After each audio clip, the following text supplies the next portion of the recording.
This one comes from r/confessions. Confession. How I used my Outback Steakhouse reward system to make a ridiculous amount of money. So I used to work for Outback Steakhouse as a bartender. I worked there for a couple years and made amazing money. That is because I caught on to a little loophole. So Outback has a reward system. You sign up online with just a name, date of birth, and a phone number.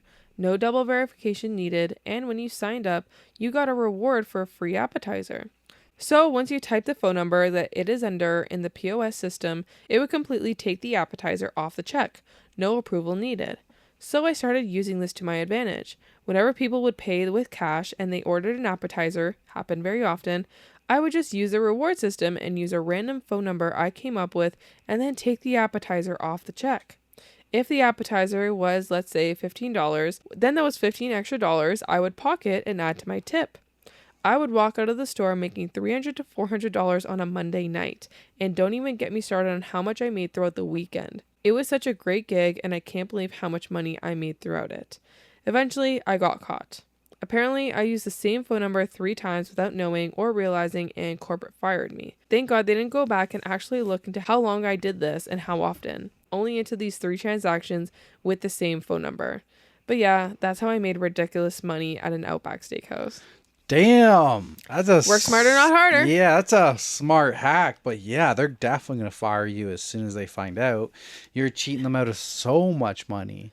Like, the reward program is there for the consumer to use, not for the employee to take advantage of and Obviously. make them lose a shit ton of money. Obviously. This reminds me of like those stories that I hear with like credit card points and credit card hacks and travel hacks and doing stuff with your points. And I wish I knew more about that because, you know, I want to do some credit card hacks.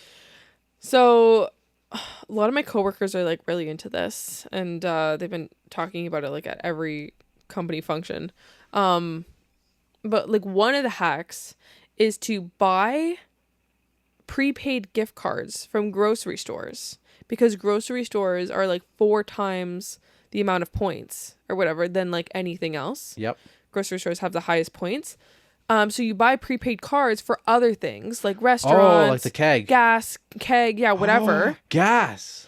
But the trick is, and I hope I don't get freaking sued here or something, but I've never done this personally, but I've heard that this works. The trick is to not get like flagged. You can't just buy like $100 gift card or whatever, because that'll show up on your credit card as like flat round numbers. You gotta do it with your groceries. So you have to do it with your groceries, or like buy one banana or something. So it's like $104.95. This is genius. The next time we're getting groceries, let's buy the gas cards. I brought this up to you before. We're going through so much gas. We actually should. Absolutely, we should.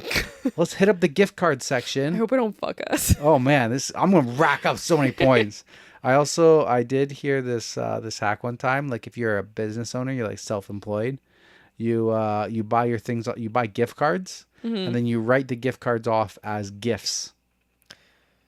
Yeah, and then you use the gift cards yourself. You still like. I'm just saying, if anybody from the CRA wants to audit me, I don't do that. I don't do that. Or IRS, if you're American, I don't do that. But I've heard people just tell me like, "Hey, you should do that," but I'm like, "No, that's fraud. I'm not doing that." Yeah. But yeah, apparently some people do that. That is, I feel like that's definitely more fraudulent than buying gift cards. Yeah. I feel like that one's like a little bit harder to prove, the buying gift cards. Yeah. Well, you'd have to have like, which client did you give it to and stuff. No. Like the other way, like buying gift. Like I feel like. I mean, is that illegal? No, it's just a hack. Like, if you're getting the extra rewards for buying groceries. Yeah. Because it's the same thing with ours. Like, we get the most reward points. I think we had like 6 times for groceries. Mm-hmm. We need to start doing this. We could go on vacation again. Let's do it. Oh my God. I can't wait to buy groceries. Let's go. All right. There's a quick edit. Let me read the top comment. Top comment says, I guess no one from corporate noticed. Hey, wow, this Outback has 4,000% more online reward redemptions than any of our other locations. Yeah, that makes sense too. Like, one store is going to be like your number one, and they outrank all the other stores by a lot. It was like when I was at BMW, when we sold X5s or X7s, they were on what is called a non-export list. So here's a little Last time I went down the horse rabbit hole, here's a little bit of car sales or rabbit hole for you. Large SUVs, similar class, luxury vehicles, Lexus, Mercedes, BMW, Audi, and X5 and larger vehicles are going to be on an export list. If you live in North America, Canada, or the US, some people will try to come in, they'll buy the vehicle, they'll ship it to Africa, and then they'll sell it and they'll make like 30 grand. Because BMW Corporation in other regions like China and Africa, they will charge those customers like equals out to be with the conversion and everything. They charge those customers like $50,000 to $60,000 more for the exact same vehicle that you can buy in Toronto. So you get a classic exporter coming in shopping when they're like, yep, I want a black exterior M Sport X5 with the brown interior. All right, well, that's the absolute most wanted spec that somebody's going to ship it out to the export it.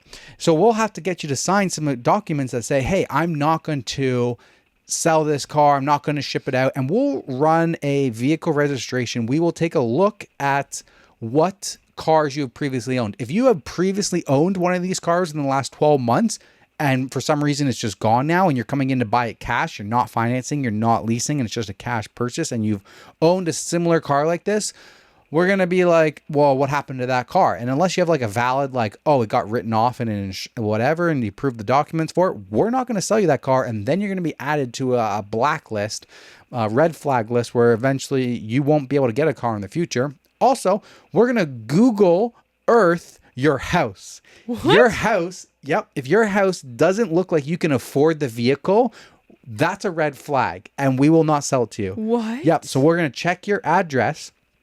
If you look like you can't afford the $150,000 X5, we're not going to sell you a cash vehicle for $150,000 X5. That's kind of crazy. Yeah, we're also looking at your vehicle history. So not only are we looking to see if you have recently owned like one of these cars in the last like 12 to 24 months, we're also looking to your current car that you drive. If you're rolling up in a Honda Civic and you're looking to buy a $150,000 X5, it's not happening if you want to purchase cash. If you want to do a lease on it, sure, we'll lease you cars all day, no problem. But if you want to do a cash purchase, it's not happening because that means that you're going to export it. We're also going to ask you for 6 to 12 months bank statements. And if in your bank account, it shows that your bank account's been at like $2,000 and all of a sudden you have a $150,000 deposit that was added into your bank account like 3 weeks ago, you're not buying the vehicle. And then after all that's done, and say when it's something that's been like a slightly sketchy and we're not quite sure, you may or may not have to put down the $5,000 to $10,000 deposit that you'll get back at your first oil change. And that's like a dealership itself if they're willing to do it.